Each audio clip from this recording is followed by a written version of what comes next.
안녕하세요. 마음의 작은 레몬나무를 심는 시간, 레몬트리의 미셸입니다. 오늘 제가 소개할 책은요, 정신분석 박사이자 130만 베스트셀러 작가세요. 바로 김혜남 선생님의 보이지 않는 것에 의미가 있다. 부제는 영화가 묻고 심리학이 답하다 입니다. 대표작으로는 30살이 심리학에게 묻다, 심리학이 30에게 답하다를 비롯해서 오늘을 산다는 것, 어른으로 산다는 것, 나는 정말 너를 사랑하는 걸까? 등의 책을 펴내 많은 독자의 공감을 얻었어요.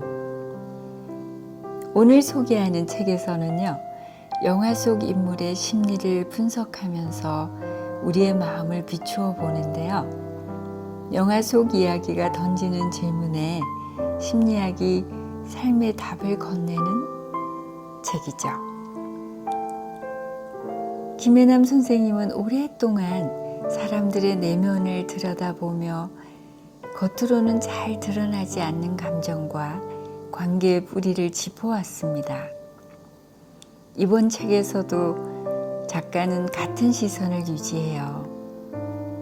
겉으로 보이는 장면보다 그 이면에 숨어있는 마음을 바라보는 것. 그것이 바로 우리 삶을 이해하는 시작이라고 김혜남 선생님 작가는 말하죠. 그래서 책의 제목이 보이지 않는 것에 의미가 있다인 것 같아요. 이 메시지를 가장 잘 드러내는 부분이 바로 프롤로그인데요. 제가 한번 전문을 읽어볼게요.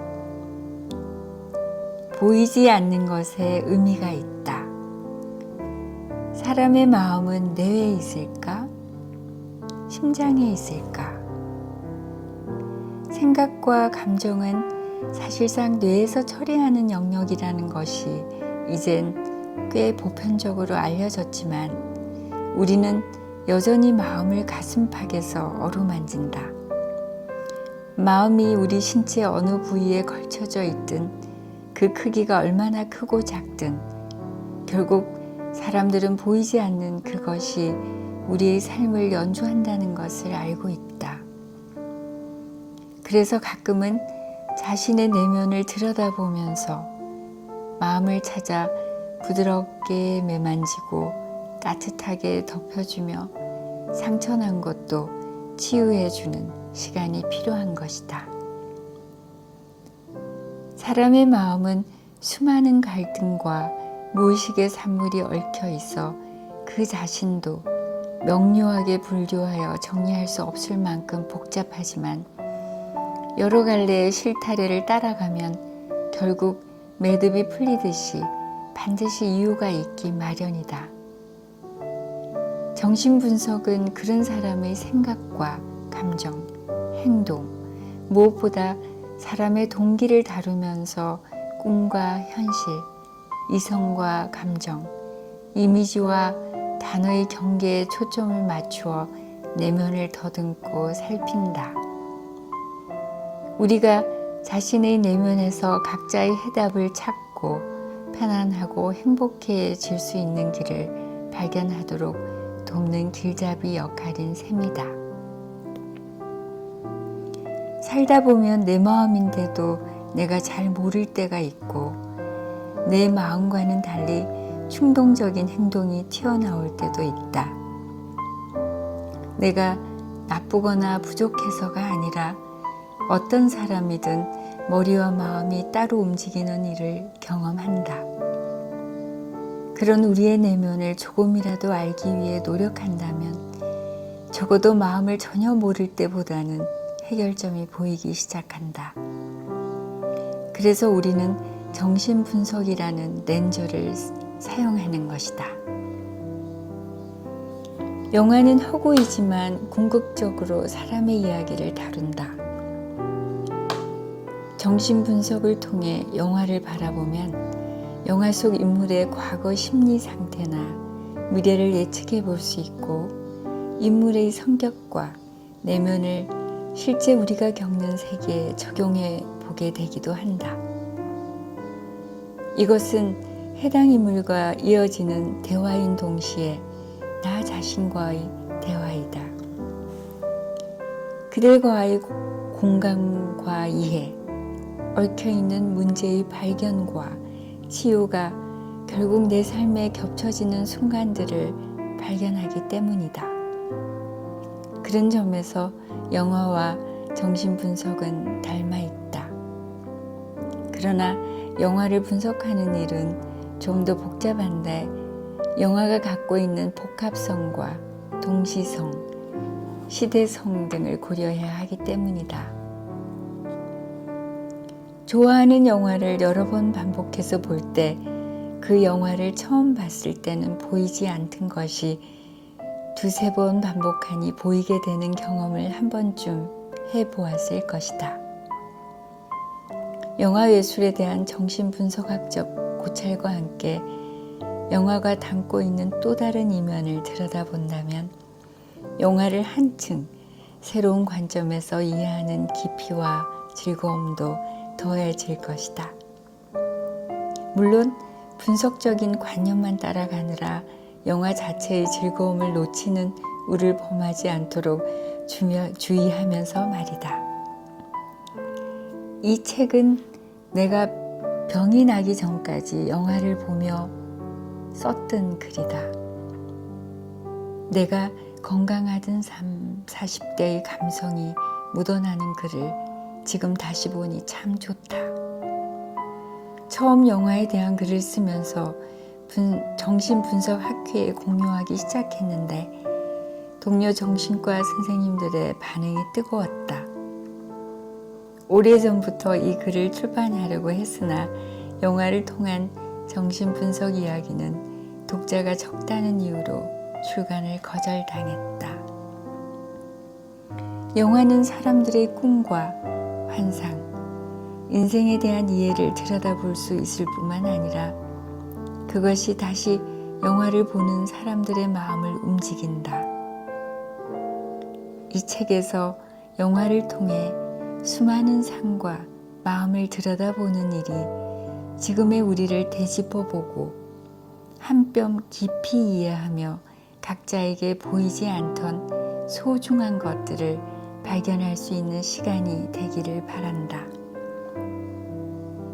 내게 필요하던 순간에 영화가 그렇게 다가왔듯이 물론 꼭 어려운 분석학적 이론을 참고하지 않아도 좋은 영화는 직관적으로 우리를 즐겁게 하니 영화 속 다양한 인물들과 오후의 카페에 마주 앉은 듯 가볍게 대화하는 기분으로 읽어나가도 좋을 것이다. 네, 프롤로그를 통해 김혜남 선생님이 말하고자 하는 바가 조금은 전해졌을 거예요. 우리가 쉽게 보지 못하고 흘려보내는 것 속에 오히려 삶의 진짜 의미가 숨어 있다는 것. 이 책은 바로 그 주제를 품고 있습니다. 겉으로는 보이는 장면이 아니라 그 뒤에 숨어 있는 심리를 읽어내는 것. 김혜남 선생님은 영화 속 인물들의 갈등과 선택을 통해서 우리가 놓치고 있는 관계의 본질과 사랑의 깊이를 다시 묻습니다. 그래서 이 책은 단순한 영화 해설집이 아니라 내 마음의 서사를 읽는 법을 알려주는 심리학 책이라고 할 수 있습니다. 그리고 오늘 함께할 꼭지인데요. 제가 선택한 부분은 1장 진실된 관계를 맺기 위해 무엇을 해야 할까 에서 첫 번째 글을 선택했어요. 제목은 내가 사랑하는 것은 당신일까? 당신의 기억일까? 입니다. 이 꼭지에서 다루는 영화는 Away from Her, 알츠하이머로 기억을 잃어가는 아내, 그리고 그 곁에 남겨진 남편의 이야기랍니다. 작가는 이 영화를 통해 우리에게 묻습니다. 우리가 사랑하는 것은 지금 눈앞의 당신일까? 아니면 내가 오래 간직해온 당신의 기억일까? 이 질문은 단지 노년의 부부에게만 해당되지 않아요. 우리가 살아가는 모든 관계 속에서 나는 과연 그 사람을 있는 그대로 바라보고 있는지, 아니면 내가 만들어 놓은 기억의 이미지를 사랑하고 있는지 되돌아보게 합니다. 자, 그럼 김혜남 선생님의 언어를 통해서 또 우리가 놓치고 있던 사랑의 본질을 함께 느껴보시죠. 그럼 제가 전문을 또 읽어볼게요.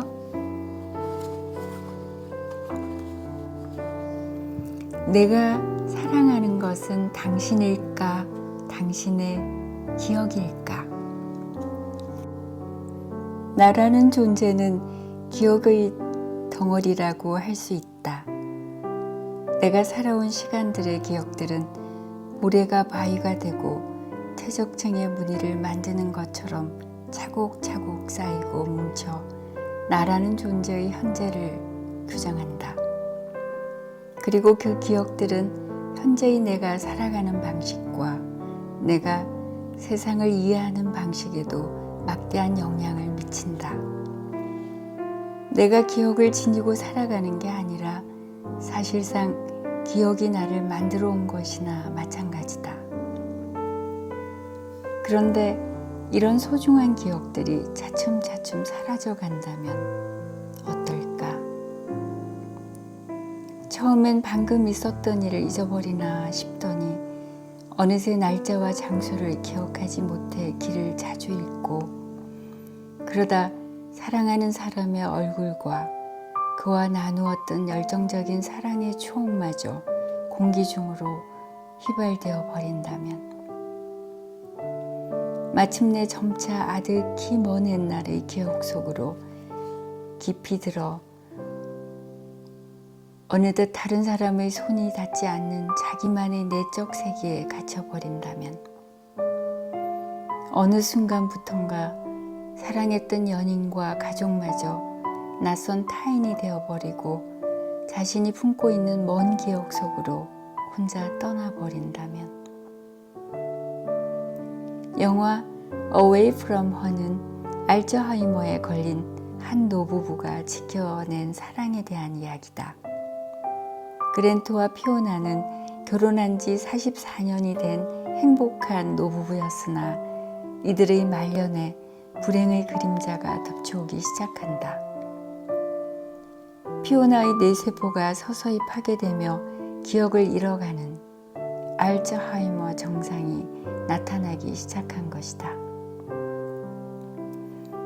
알츠하이머는 퇴행성 뇌질환으로 마치 불이 환하게 켜진 저택에서 방의 불이 하나씩 꺼지다가 마지막엔 어둠에 잠겨버리는 것과 같은 병이다. 피오나는 와인의 이름을 잊어버리고 편지를 우체통에 넣는 걸 잊어버리고 프라이팬을 물끄러미 들여다보다 냉장고에 집어넣는다. 기억이 점점 사라져가는 탓에 자신이 남편에게 짐이 되고 말 거라 짐작한 피오나는 스스로 요양원에 들어가기를 선택한다. 그랜트는 차마 아내를 떠나보낼 수 없어 주저하지만 급기야 그녀가 집에 들어오는 길을 잃어버리게 되자 결국 요양원에 가는 것에 동의한다. 그러나 서로를 사랑하는 마음에도 불구하고 옛 기억을 추억하며 사는 남편과 서서히 기억을 잃어가는 아내는 서로에게 압박감과 좌절감만을 안긴다. 남편이 되새기려 하는 과거의 기억 앞에서 아내는 스스로가 나선 이방인처럼 느껴질 뿐이다. 그런 아내에게 과거의 기억은 아무 의미가 없고 오히려 요양원이 안식처가 된다. 이곳에서는 누구도 과거의 기억을 물어보지 않으며 그저 현재를 느끼고 살아갈 뿐이기 때문이다. 이제 요양소 안에서는 남편이 이방인이 되고 말았다. 남편이 간직하고 있는 사랑의 기억은 과거의 퇴적물일 뿐이다.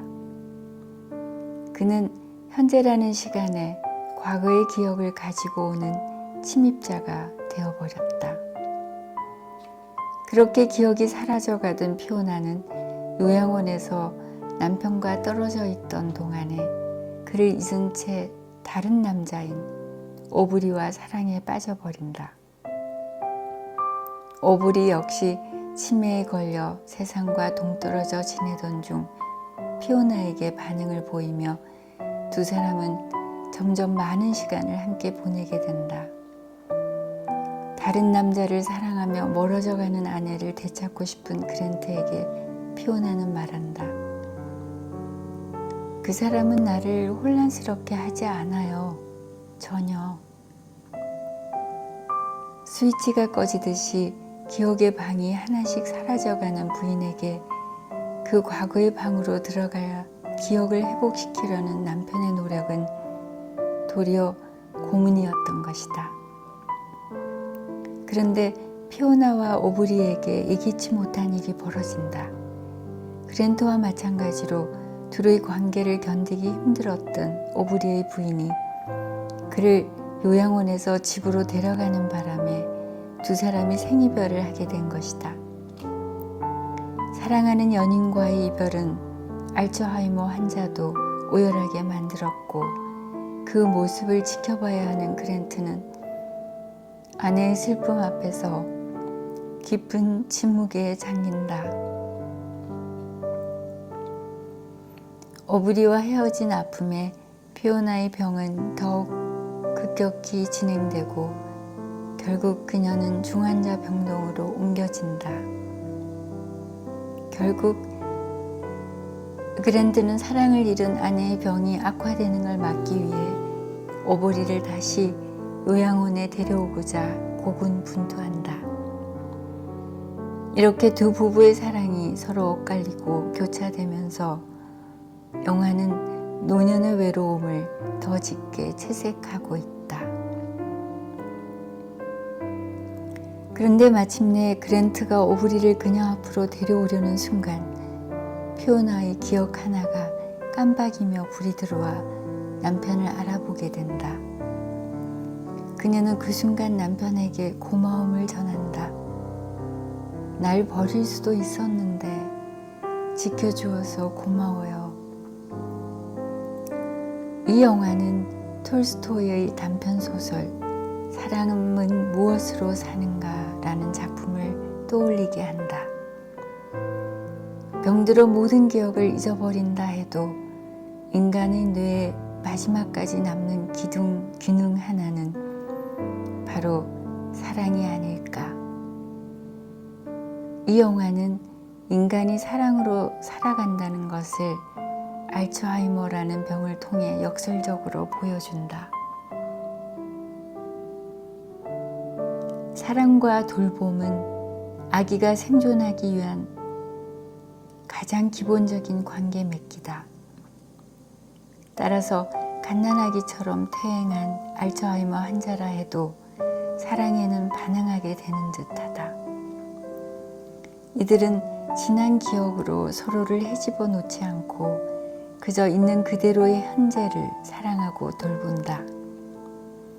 그리고 이들의 사랑을 지켜보는 남편의 시선은 관객들의 가슴에 다시 한번 사랑하는 법에 대해서 그리고 사랑의 힘에 대해서 깨우쳐준다.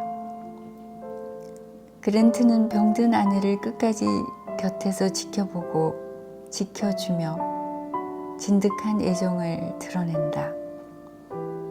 사랑을 강요하지 않고 도리어 그 사랑을 존중하면서 그녀를 위해 자신이 할 수 있는 일을 하는 인물이다.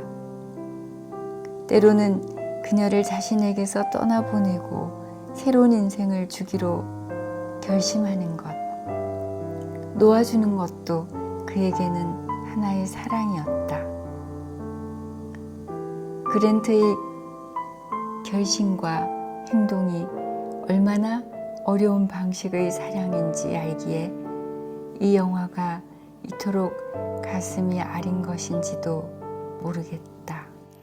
자, 오늘 영상은 여러분 여기까지고요. 이 책을 한번 쭉 보시면 영화를 이렇게 또 볼 수 있구나.